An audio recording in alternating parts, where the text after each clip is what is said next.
വിനേഷ് ഫോഗട്ടിനെ അധിക്ഷേപിക്കാൻ മുൻപന്തിയിലുണ്ടായിരുന്ന ഗോതമിയുടെയും ബി.ജെ.പിയും ഇന്ന് അന്തം വിട്ടിരിക്കുകയാണ്. കാരണം പാരീസ് ഒളിമ്പിക്സിൽ വനിതകളുടെ 50 കിലോ ഫ്രീ സ്റ്റൈൽ ഗുസ്തിയിൽ ഇന്ത്യയുടെ വിനേഷ് ഫോഗട്ട് ഫൈനലിൽ എത്തിയിരിക്കുന്നു. ക്യൂബയുടെ ലോപ്പസ് ഗുസ്മാനെ സെമിയിൽ പരാജയപ്പെടുത്തിക്കൊണ്ട് വിനേഷ് സ്വർണ്ണ മെഡലിനോട് അടുത്തു.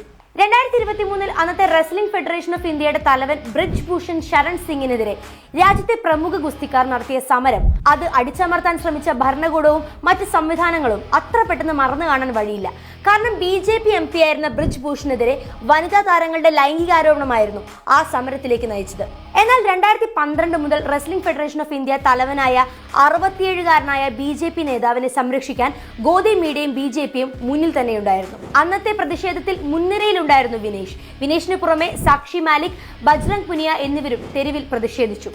ഒരു കാലത്ത് രാജ്യത്തിന്റെ അഭിമാന താരങ്ങളായ ഇവരെ തെരുവിൽ വലിച്ചഴയ്ക്കാൻ ഭരണകൂടത്തിന് മടിയുണ്ടായിരുന്നില്ല. 40 ദിവസങ്ങൾ നീണ്ടുനിന്നു ആ സമരം. വിനേഷ് അന്ന് തനിക്ക് രാജ്യം നൽകി ആദരിച്ച പുരസ്കാരങ്ങളെല്ലാം തിരികെ നൽകി. ഇന്ന് ഒളിമ്പിക്സ് ഗുസ്തിയിൽ സ്വർണമോ വെള്ളിയോ ഉറപ്പിച്ചിരിക്കുന്ന ഫൈനലിലെത്തുന്ന ആദ്യ ഇന്ത്യൻ വനിതാ താരമായ വിനേഷ് ഫോഗട്ടിനെ മോദിയോ അദ്ദേഹത്തിന്റെ മന്ത്രിസഭയിലെ അംഗങ്ങളോ മര്യാദയുടെ പുറത്ത് വിളിക്കുന്നുണ്ടെങ്കിൽ അത് അഭിനന്ദിക്കാനാണോ മാപ്പ് പറയാനാണോ? ഇന്ന് സോഷ്യൽ മീഡിയ ഒന്നടങ്കം ഭരണകൂടത്തോട് പറയുന്നു, അവളുടെ പ്രതിസന്ധികളിൽ ഒപ്പം നിൽക്കാത്തവർക്ക് അവളുടെ വിജയത്തിന്റെ ക്രെഡിറ്റ് എടുക്കാൻ അവകാശമില്ലെന്ന്.